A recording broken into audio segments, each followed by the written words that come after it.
యేసునామంలో మీకు శుభములు సమృద్ధిగా కలుగును గాక. మధురం నీ వాక్యం అనే కార్యక్రమానికి స్వాగతం. ఈరోజు మనం అపోస్తుల కార్యములు అనే అంశం 13వ భాగం ధ్యానించుకుందామండి. మధురం మధురం నీ వాక్యం నా త్రోవకు దీపం నీ వాక్యం. ఈరోజు 16వ అధ్యాయము. నాకు చాలా ఇష్టమైన అధ్యాయం ఇది. ఎందుకంటే పౌలు ఫిలిప్పీలో సువార్త బోధించినప్పుడు ముందుగా రక్షించబడినటువంటి వ్యక్తి ఒక స్త్రీ అండి, లిడియా అన్నమాట. ఆమె ఒక బిజినెస్ మ్యాగ్నెట్, దైవభీతి కలిగినటువంటి స్త్రీ.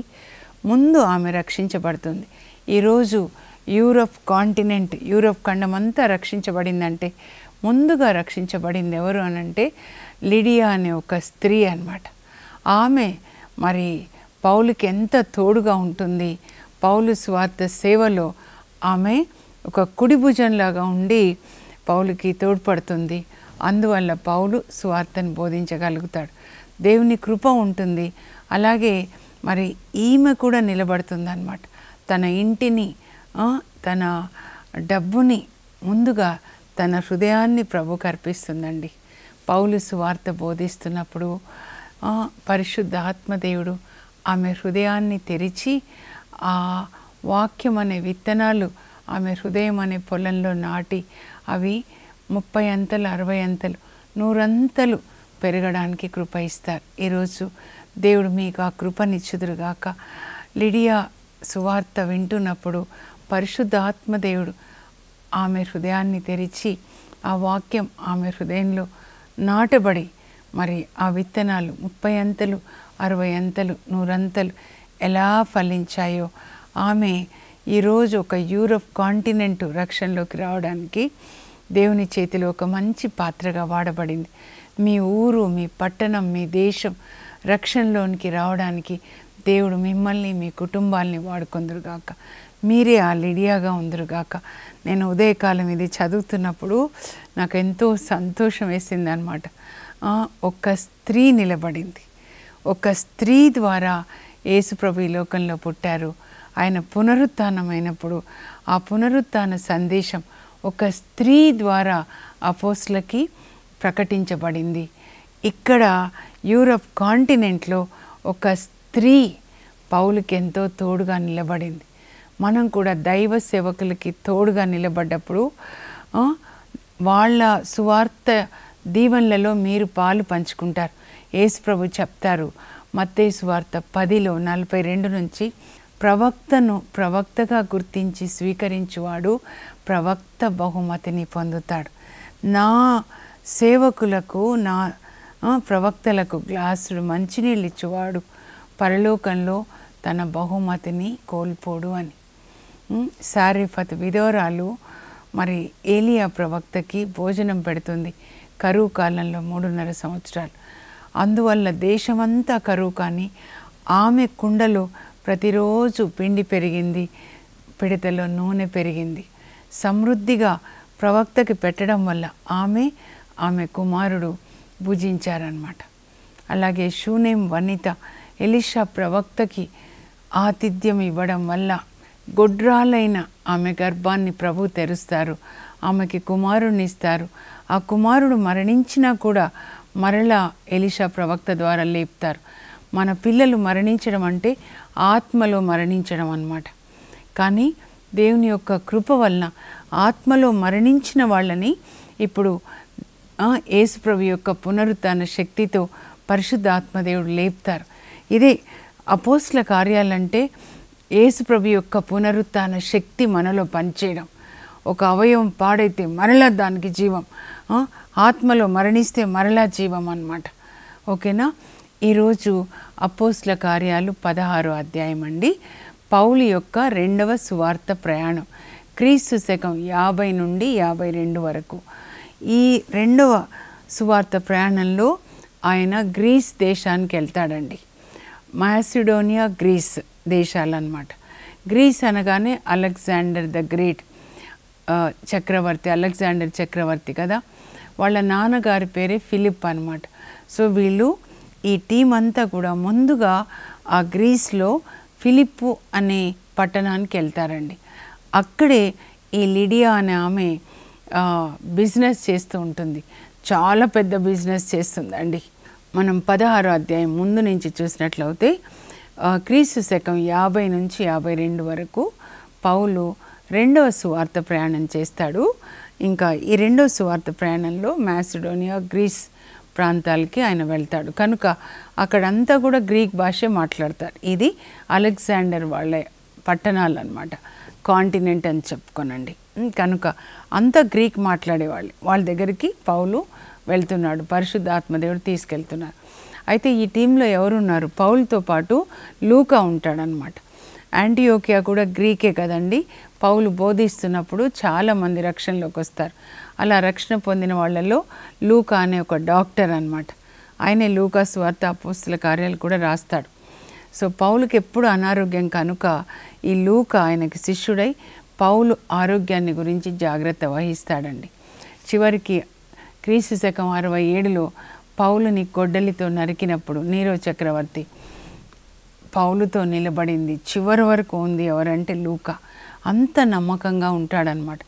అందువల్లనే ఈ సువార్త, లూకా సువార్త, అపోస్తల కార్యాలు రెండు కూడా రాసే కృపని దేవుడు ఆయనకి ఇస్తారు. మిగతా అవి రాసినవందరూ ఆది గ్రంథం నుంచి ప్రకటన గ్రంథం వరకు అబ్రహాం పిల్లలే. కానీ ఒక్క లూకానే గ్రీక్ దేశస్థుడు అనమాట. డాక్టర్, గ్రీక్ డాక్టర్ అంటే చాలా తెలివైన వాళ్ళు, కానీ అంత వినయంగానూ ఉంటాడనమాట. సో రెండవ సువార్త ప్రయాణంలో పౌలుతో పాటు లూకా, సిలాస్ ఉంటారండి. మనం చూసాం కదా 15వ అధ్యాయంలో ఇద్దరిని పంపిస్తారు, ప్రవక్తల్ని, పేతురు, యాకోబు. యెరూషలేం నుండి ఒక లేఖ రాసి పంపిస్తారు కదా యాంటియోకియాకి. ఆ లేఖను తీసుకొని వచ్చిన ఇద్దరిలో ఒకరు యూదాసు, ఇంకొకరు సిలాస్. ఇప్పుడు పౌలు ఆ సిలాసుని, యూదాన్ని తీసుకొని బయలుదేరుతాడు. యాంటియోకియా నుంచి బయలుదేరుతూ దారి మధ్యలో లిస్త్రా వస్తుంది అనమాట, తిమోతి వాళ్ళూరు. తిమోతిని తీసుకొని వెళ్తాడు. ఎందుకంటే వాళ్ళ అమ్మమ్మ అందరు చెప్తారు, మా బాబుని తీసుకొని వెళ్ళండి సేవకి అని అంటే తప్పకుండా తీసుకెళ్తా అంటాడు. అందువల్ల ఇప్పుడు లిస్త్రాకి వెళ్ళి అక్కడ తిమోతిని పికప్ చేసుకొని దాదాపు 17 సంవత్సరాల అబ్బాయి, 18 సంవత్సరాల అబ్బాయి అనమాట తీసుకొని నలుగురు టీం అనమాట గ్రీస్ దేశానికి వెళ్తారండి. అక్కడ ఎలా సువార్త బోధించారు? ముందుగా ఫిలిప్పీలో బోధిస్తారండి. ఆ తర్వాత వాళ్ళు తెస్సలోనికాకి వెళ్తారు, అక్కడి నుంచి బెరయాకి వెళ్తారు, ఇంకా అక్కడి నుంచి ఏథెన్స్కి వెళ్తారు, అక్కడి నుంచి కొరింథ్కి వెళ్తారు. ఇవి మీరు రాసుకోవాలి. నేను ఇప్పుడు మ్యాప్ ద్వారా ఈ పౌలు రెండో సువార్త ప్రయాణము మీకు వివరిస్తాను. ఇక్కడి నుంచి బయలుదేరుతారండి పౌలు, లూకా, సిలాసులు. తర్వాత లిస్త్రా, ఏది తిమోతి వాళ్ళ ఊరు. ఇక్కడ తిమోతిని పికప్ చేసుకొని వాళ్ళు ఇలా ముందుకు వచ్చేసి ఇక్కడ త్రోయ చూడండి, ఇక్కడ పౌలికి ఒక దర్శనం కలుగుతుంది. అక్కడ నుంచి వాళ్ళు ఫిలిప్పీకి వెళ్తారు, అక్కడ లిడియా వాళ్ళ ఇంట్లో సంఘము. అక్కడ నుంచి తెస్సలోనికాకి వెళ్తారు, తెస్సలోనికా నుంచి బెరయా, ఇది ఇక్కడ నుంచి ఏథెన్స్ వెళ్తారు. ఏథెన్స్ నుంచి తర్వాత కొరింథ్కి వెళ్తారు. రేపు మనం ఇది ధ్యానించుకుందాం. ఇప్పుడు మ్యాప్లో చూశారు కదా, వాళ్ళు యాంటియోకియా నుంచి బయలుదేరి లిస్త్రాలో తిమోతిని పికప్ చేసుకొని అక్కడ నుంచి వాళ్ళు త్రోయాకి వెళ్తారనమాట. త్రోయాలో ఉన్నప్పుడు పౌలికి ఒక దర్శనం కలుగుతుందన్నమాట. ఆ దర్శనంలో మాసిడోనియాకి చెందిన ఒక వ్యక్తి పౌలుని బ్రతిమలాడతాడు, దయచేసి మా దగ్గరికి వచ్చి మాకు సాయం చేయండి, మాకు సువార్త బోధించండి అని. దర్శనాల ద్వారా మాట్లాడేది పరిశుద్ధాత్మదేవుడు అండి. ఆయన భాష దర్శనాలు, కళలు అన్నమాట. అందుకే మనం బైబిల్ చదువుకొని పడుకుంటే మనతో పరిశుద్ధాత్మదేవుడు మాట్లాడుతూ ఉంటారు. కొన్నిసార్లు పాములు, తేళ్ళు కనబడతాయంటే ప్రభు పరిశుద్ధాత్మదేవుడు చూపిస్తున్నారు, నీ లోపల, హృదయం లోపల పిచాచాలు చేరాయి అని. జాగ్రత్త అని. రాబో ప్రమాదములను ఆయన మనకి ముందుగానే హెచ్చరిస్తాడనమాట. జోజప్ప గారికి చూడండి, హెరోదు రాజు బాబుని చంపబోతున్నాడు, చంపాలనుకుంటున్నాడు. కనుక బాబుని, తల్లిని తీసుకొని ఐగుప్తుకి పారిపోమని చెప్తే అలాగే చేస్తారనమాట జోజప్ప గారు. మత్తయి సువార్త 2:13. అప్పుడు పరిశుద్ధాత్మ దేవుడు నాతో మాట్లాడారు అని పౌలు టీం అంతా కూడా ఇంకా మాసిడోనియాకి వెళ్తారనమాట. అంటే ఇదంతా గ్రీస్ సామ్రాజ్యం అండి, అలెగ్జాండర్ వాళ్ళదనమాట. అందులో మొదటి పట్టణం ఏంటి అంటే వీళ్ళు వెళ్ళింది ఫిలిప్పి అనమాట. అలెగ్జాండర్ వాళ్ళ నాన్నగారి పేరట ఆ పట్టణం ఫిలిప్పి పట్టణం అని పిలువబడుతుంది. వాళ్ళ నాన్నగారి పేరు ఫిలిప్. అయితే ఈ పట్టణం ఏంటంటే ఒక నది ఒడ్డున ఉంటుందండి, చాలా అందంగా ఉంటుందన్నమాట. మేము మాల్దీవ్స్కి వెళ్ళాము, అక్కడ ఒక 15 days మమ్మల్ని ఉంచారనమాట. కోవిడ్ టైంలో యుఎస్ వెళ్ళాలని నేను నా ఫ్రెండ్. ఎంత అందంగా ఉందో. ఇప్పుడు ఇది చదువుతుంటే ప్రభు దాన్ని జ్ఞాపకం చేశారనమాట. ఒక అందమైన నది ప్రక్కన ఈ ఫిలిప్ అనే పట్టణం ఉంటుంది. రోమ్లో ధనికులు రిటైర్ అయిన తర్వాత వచ్చి ఇక్కడ సెటిల్ అవుతారనమాట. మంచి గృహాలు కట్టుకొని ఆ నది ప్రక్కన చక్కగా వాళ్ళు వాళ్ళ రిటైర్ అయిన జీవితాన్ని తర్వాత వృద్ధాప్యాన్ని గడుపుతారనమాట. సో ఇలాంటి పట్టణంలో మన లిడియా అక్కడ ఒక పెద్ద వ్యాపారం చేస్తుందన్నమాట. ఏం వ్యాపారం అంటే పర్పుల్ డ్రెస్సెస్ని అంటే ఊదా రంగు వస్త్రాలని ఆమె తయారు చేసి మ్యానుఫ్యాక్చర్ చేసి అన్ని ప్రాంతాలకి పంపిస్తారనమాట. ఎగుమతి చేస్తూ ఉంటారు. పెద్ద టెక్స్టైల్ బిజినెస్ అనమాట.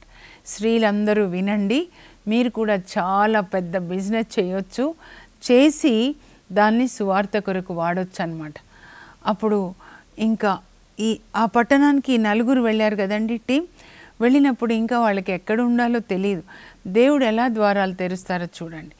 అక్కడ మరి విశ్రాంతి దినాన అనమాట పౌలుకి ఎవరో మెసేజ్ని ఇస్తారు. దేవుడు ఎట్లా చెప్తారు చూడండి. ఈ నదీ తీరాన మార్నింగ్ వాక్కి లేడీస్ వస్తారనమాట. జెంట్స్ కూడా వస్తుండొచ్చు, లేడీసు. అయితే వీళ్ళందరూ కూడా వాకింగ్ అయిపోయిన తర్వాత ఒక చోట చేరి వాళ్ళు ప్రార్థన చేసుకుంటారంట. దైవభీతి కలిగిన వాళ్ళు. అందులో లీడింగ్ లేడీ ఎవరంటే నాయకురాలు మగ్దలేన మరియా. అక్కడ ఎట్లా నాయకురాలు చూడండి, సమాధి దగ్గరికి వెళ్ళే స్త్రీలలో.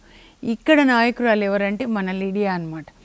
పౌలుకి ఆ విషయం తెలిసి ఆయన అక్కడికి వెళ్తాడనమాట. అంటే టీం అంతా వెళ్తారు.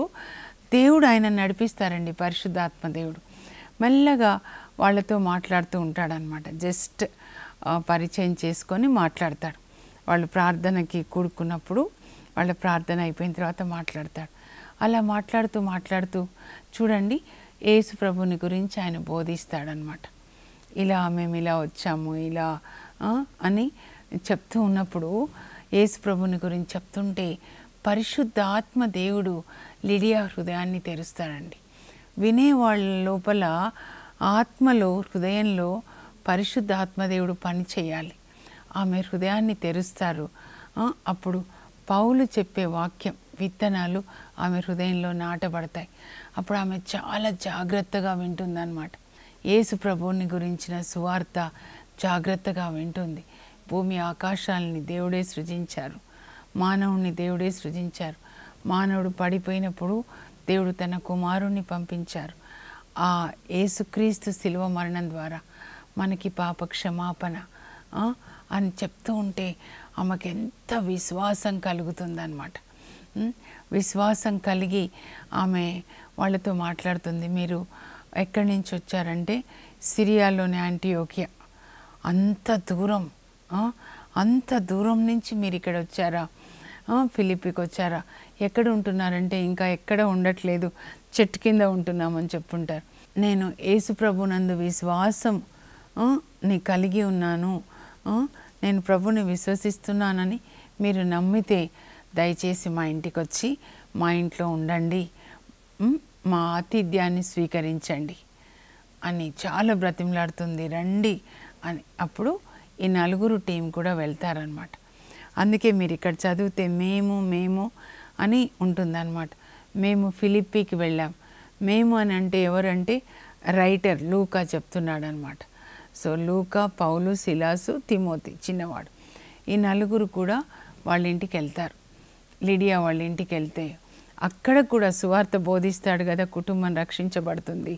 వీళ్ళకి మంచి ఆతిథ్యం అన్నమాట. ఇంకా ఆమె దగ్గరికి పెద్ద పెద్ద వాళ్ళు వస్తారు కదండి, ఆ టెక్స్టైల్స్ అంటే యూదా రంగు వస్త్రాలు కొనడానికి.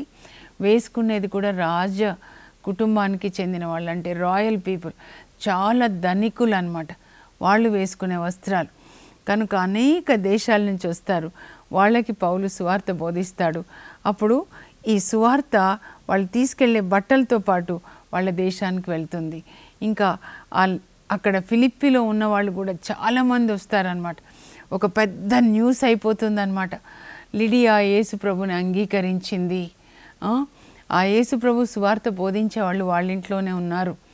ఇంకా అందరినీ పిలిచి ఆమె వాళ్ళకి వాక్యం ప్రకటించేలాగా చేసి పౌలు సువార్త బోధిస్తుంటే మరి ఆ విన్న తర్వాత వాళ్ళకి భోజనాలు పెడుతూ ఉండొచ్చు అనమాట. వాళ్ళ ఇంట్లోనే వందలుగా మరి సువార్త విని రక్షణ పొందుతారు. సో క్రీస్తు సంఘం వాళ్ళ ఇంట్లో పుడుతుందన్నమాట. యూరప్ ఖండంలో క్రీస్తు సంఘం పుట్టింది వీళ్ళ ఇంట్లో అన్నమాట. లిడియా వాళ్ళ ఇంట్లో ముందు రక్షణ పొందింది ఆమె. అప్పటి నుంచి ఇంకా సేవ కొరకు అవసరమైనవన్నీ కూడా ఆమె చూసుకుంటుంది. తన వ్యాపారంలో వచ్చిన లాభం అంతా దేవుని కొరకు వాడుతుందన్నమాట. మత్తయి 6:33లో మీరు మొదట దేవుని రాజ్యంను ఆయన నీతిని వెతకండి, అప్పుడు అవన్నీ కూడా మీకు సమకూర్చబడతాయి. ఈ లోకానికి సంబంధించిన వాటి వెనుక పరిగెత్తొద్దు, మనం దేవుని రాజ్యం వెనకాల పరిగెత్తాలి. దేవుని రాజ్యం అంటే యేసుప్రభే. యేసుప్రభు అంటే ఆయన వాక్యాన్ని వినాలి, విధేయించాలి. అదే అన్నమాట దేవుని రాజ్యాన్ని వెతకడం అంటే.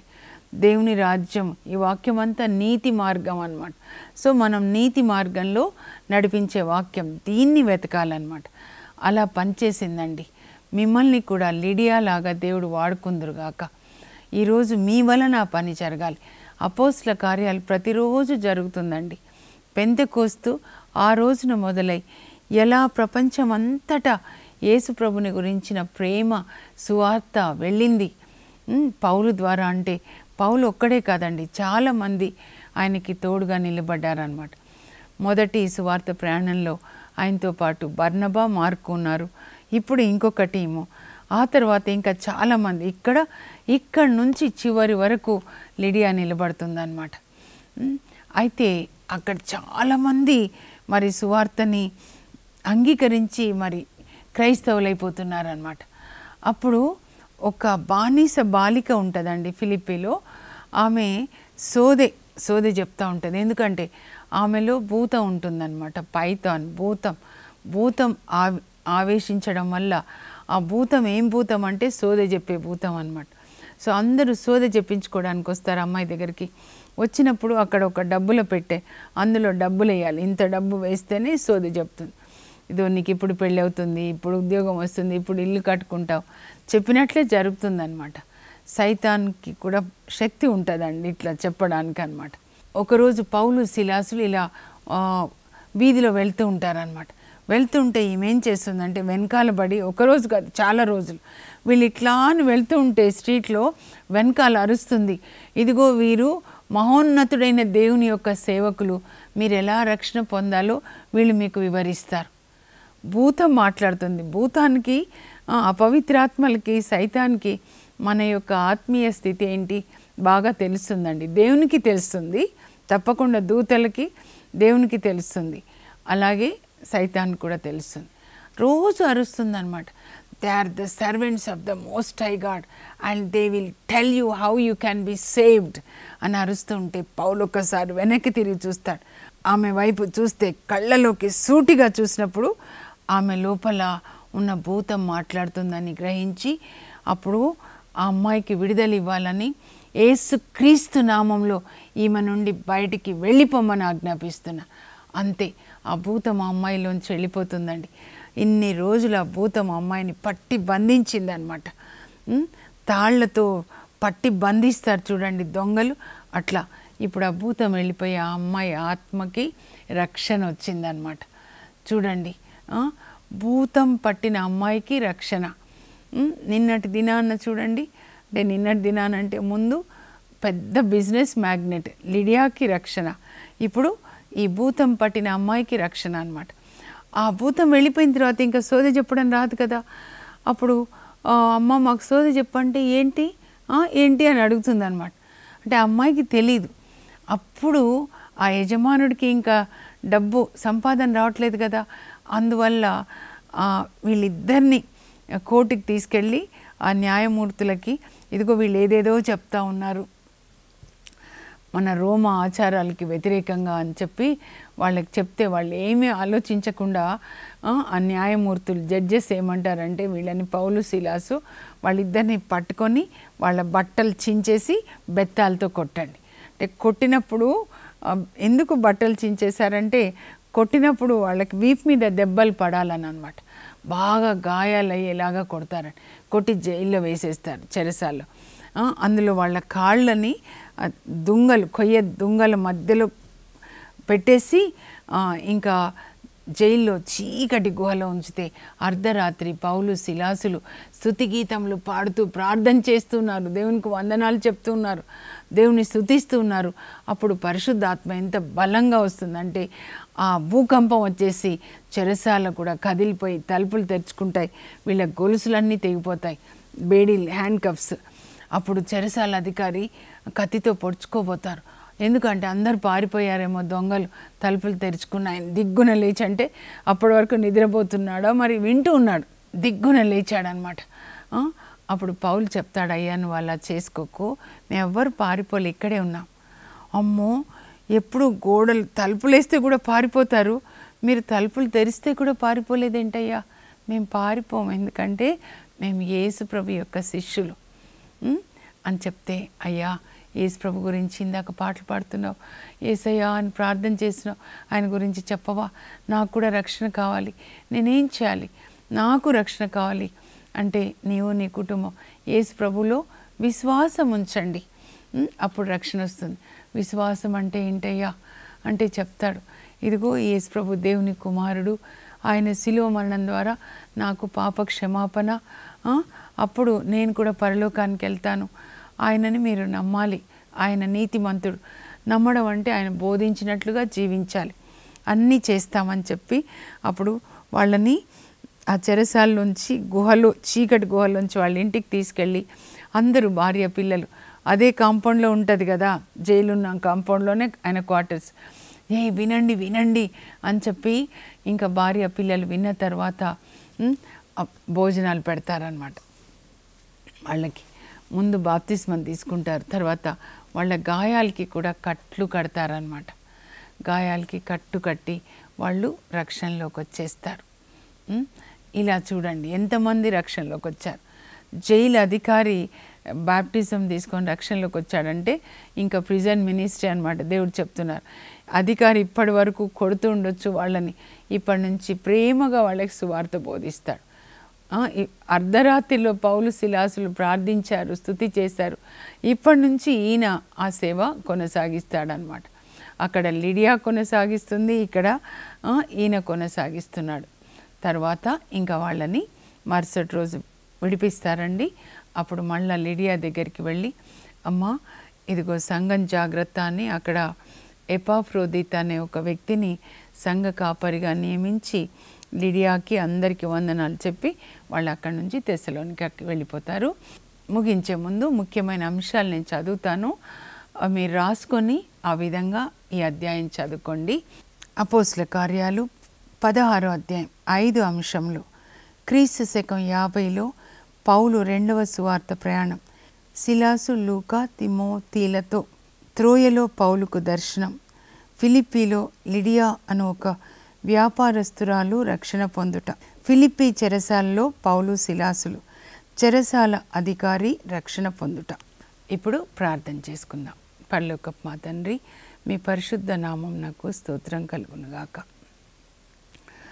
మీరు పౌలుని ఎలా ప్రపంచమంతటా తీసుకెళ్ళి సువార్తని బోధింపజేస్తున్నారు ప్రభా, అలాంటి కృప మాకు కూడా దయచేయండి నాయనా. లిడియా ఎలా రక్షణ పొంది తనకున్న ఇంటిని ప్రభా, తన ధనాన్ని, తన జీవితాన్ని ప్రభుకి అర్పించిందో, ఆ విధంగా యూరప్ కాంటినెంట్లో సువార్త బోధన కొరకు ఆమె ఎలా నిలబడిందో అలాంటి కృప మాకు దయచేయండి. మా జీవితాలు, మా ఇల్లు మా ఆస్తి మీరిచ్చినవే ప్రభా, కనుక వాటిని మీ కొరకు వాడడానికి కృప దయచేయండి. యేసు నామంలో అడుగుచున్నాం తండ్రి, ఆమేన్. పౌలు సిలాసులతో పాటు లిడియా మీకు ఒక ఇన్స్పిరేషన్గా ఉండును గాక. God bless you. Have a blessed day.